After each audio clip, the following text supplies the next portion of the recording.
Welcome, Mrs. Cacho. Good to have you. Your book is called Slaves of Power. Who are the slaves and who's got the power?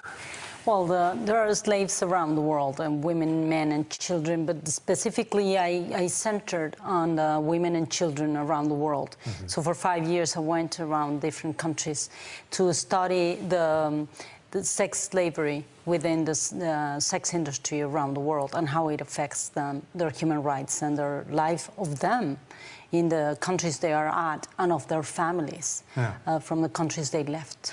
And if we're talking about sex slavery and the human trafficking that's involved with it worldwide, what figures are we talking about?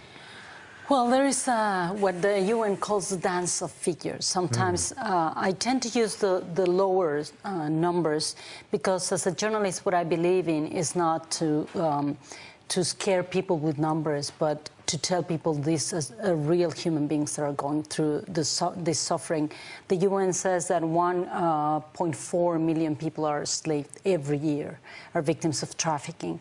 But now we have the Department of State of the United States of America saying in the last TIP report that almost 25 million people are within the world in suffering of slavery in different ways, of labor and sexual and other types of slavery, like domestic slavery and marriages, forced marriages. But so at least on a yearly basis, 1.4 million women and children, conservative estimate. How did you go about finding out what's going on in that world? It seems like a dangerous job to me. Well, it is a dangerous job, but somebody has to do it. And I'm an investigative reporter. I started working as a reporter 23 years ago in Mexico. And what I did was 6 or 7 years ago, I started making a map of the mafias that are buying and selling women around the world. And I found some tips of like the Japanese mafia working in Mexico, in the northern state of Tijuana in Mexico, the Yakuza. I found the cell of the Yakuza in Mexico. And I started investigating them, and I saw that not only they chose Mexican women, girls, especially teenage girls, to take them to other countries, but they also deal with drugs. So I wanted to follow the paths and understand the pattern, international pattern of organized crime around the world. And I found out that some of these organized crime gangs around the world, Mexican included, of course, are not only selling drugs, but they found out in the last 10 years, and specifically in the last 5 years, that it is faster and easier and cheaper for them to buy and sell human beings than it is buying and selling guns and drugs, of course. Because specifically in Latin America and in other countries where there is drug policies against drugs and drug trafficking, they were not paying enough attention to the human trafficking, and it really increased all over the world. Okay, we'll get to that, to the extensivity of the problem. But first, you traveled all around the world, visited many countries. What's the worst country in this respect? I guess the worst country is the country in which one lives. That should be the focus. I should worry about what is happening in Mexico and what I can do with my country, fellow women and fellow children.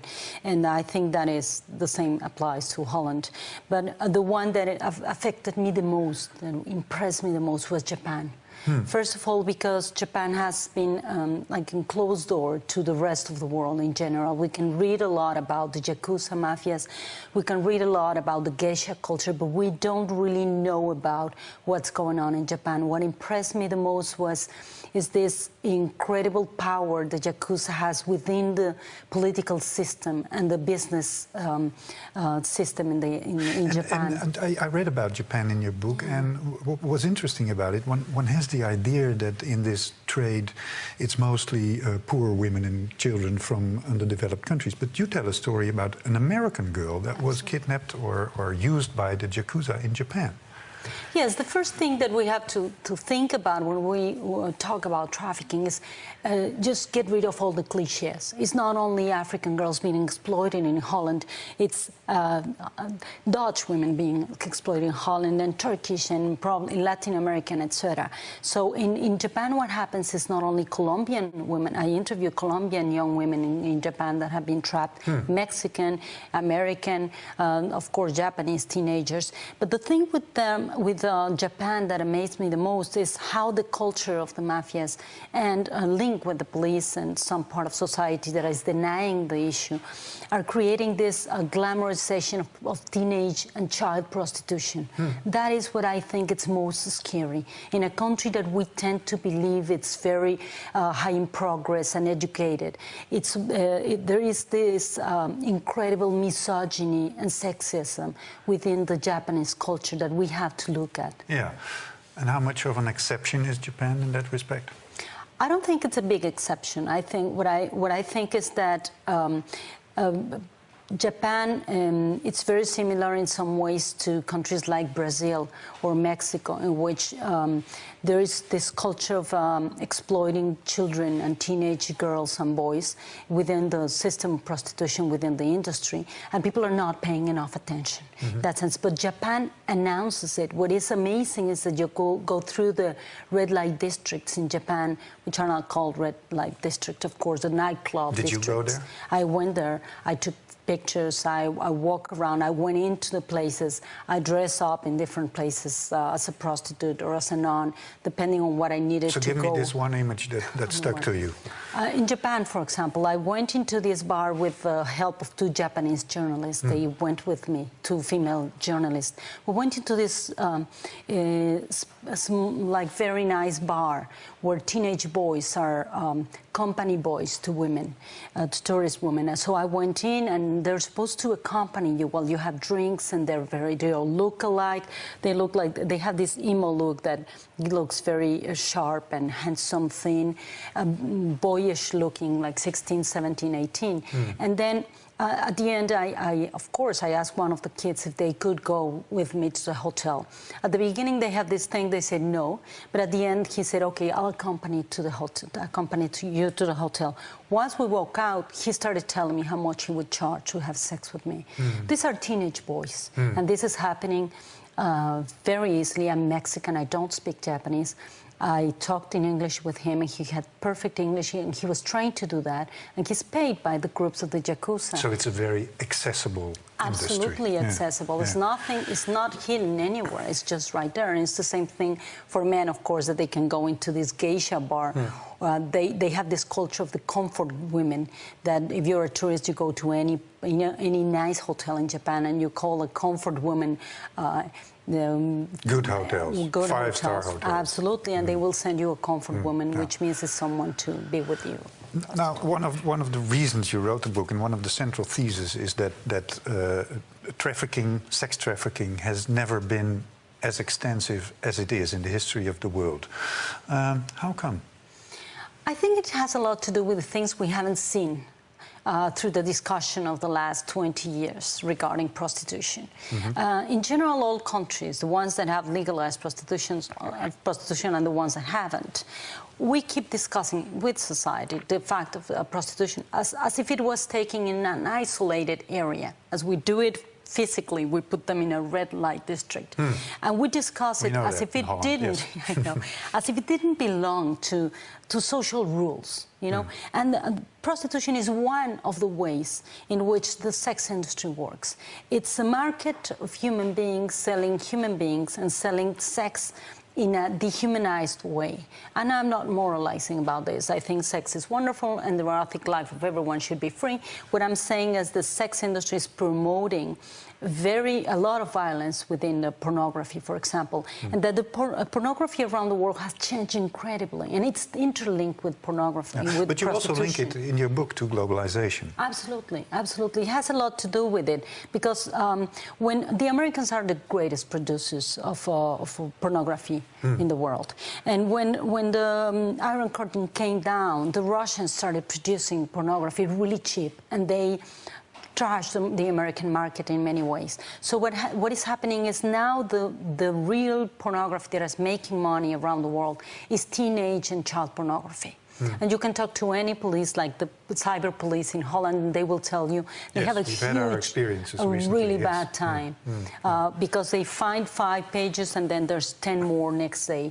So child pornography and teenage pornography is increasing, and the sex industry is selling children younger and younger, and also the market is changing because the clients of prostitution around the world are looking for teenage girls or boys, if it's the case, given the case. There's another link you make in the book, which I found very surprising, and that's the link between feminism and the sex industry. How does this work? Well, I found this, I'm a feminist myself, and I found this, I think there's like a backlash of feminism right now in many countries. We can see it in Mexico, we can see it in Spain, I think we can see it in a different way in Holland, but we can certainly see it in Sweden, for example. Backlash in the male reaction to it. The backlash, which means that the feminists gain all these rights of women and the right to be in certain places, and all of a sudden we didn't truly impact the men in the world. Some men individually changed their view of women, which is great, but the men didn't act as a collective group to impact on the other men that still are very sexist and very misogynist. So violence against women did increase because of this reaction? Absolutely. I will give you a very quick example. In Spain, the laws are incredible for women. Women have gained a lot. And all of a sudden, femicides or assassination of women are increasing incredibly, and the government doesn't know what to do. It's the husband and ex-husbands that are killing the wife because they are going to the judges to get a divorce. So it's all these millions of men that never agree. It wasn't, feminism didn't push a social pact between men and women. It's just women gain the rights, our rights. And all of a sudden these men are just coming back with a vengeance.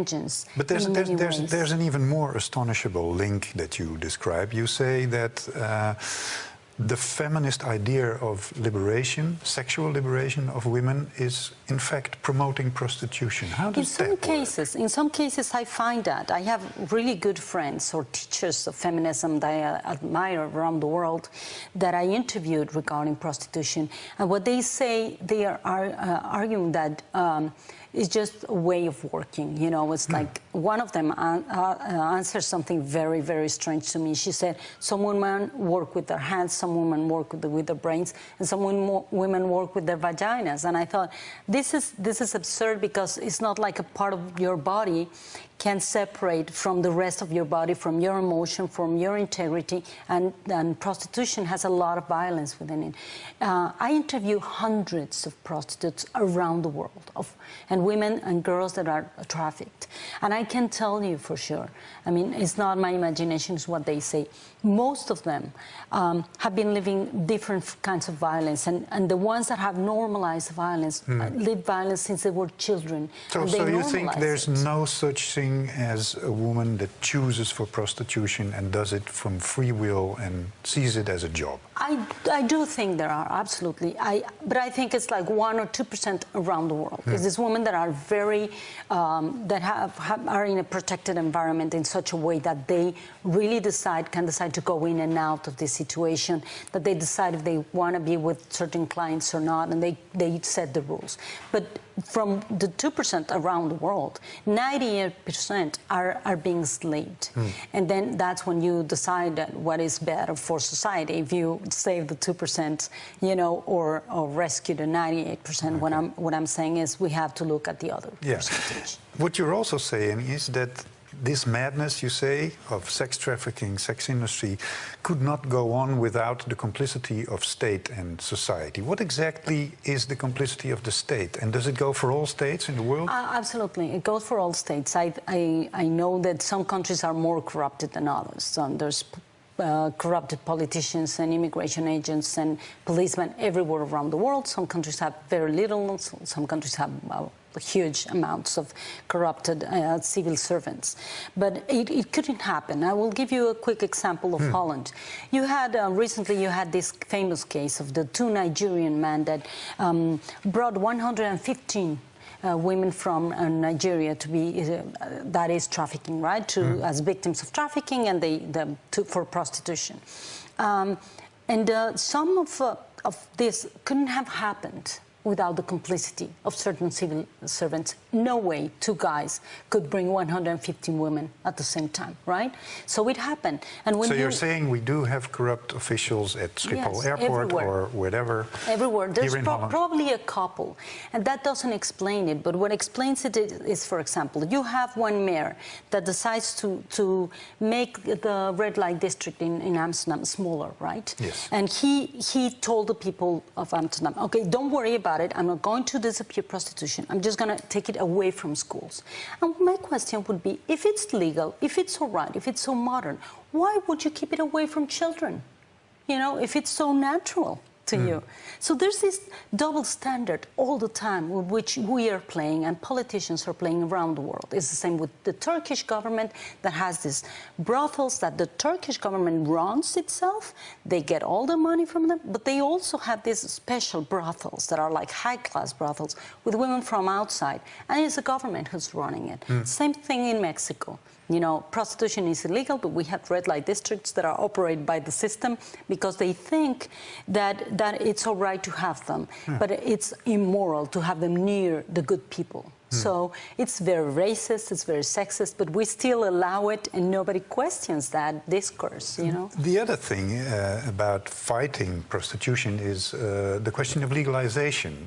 In Holland it is legal because in Holland the authorities think then we can protect the girls better and we can give them better circumstances and we can control the industry so it will not go underground. You seem to disagree in your book. Absolutely. I find it very disturbing to think that a government would think, okay, there's a group, a social group called women, that we will allow to be sexually exploited and treated as subjects, right, by society, because we believe, even though we don't say it, that men as a social group cannot control their sexuality, right? So we have to give them something, and we have to have them in a ghetto in which men can come and pay for sex with no intimacy, with no responsibility. They can be violent, they can do whatever, because it's their business, right? But then again, if it was so normal, why wouldn't it be the same thing like red light districts of men? If women and men have exactly the same desires. Maybe there's no demand. Exactly, because culture has created this disparity between men and women, saying that men are really sexual and eroticized and women are not. But as long as the demand is there, you also say there will be prostitution. Now, the demand will not disappear overnight. So, in the meantime, wouldn't it be better to control it and have it in a legal frame?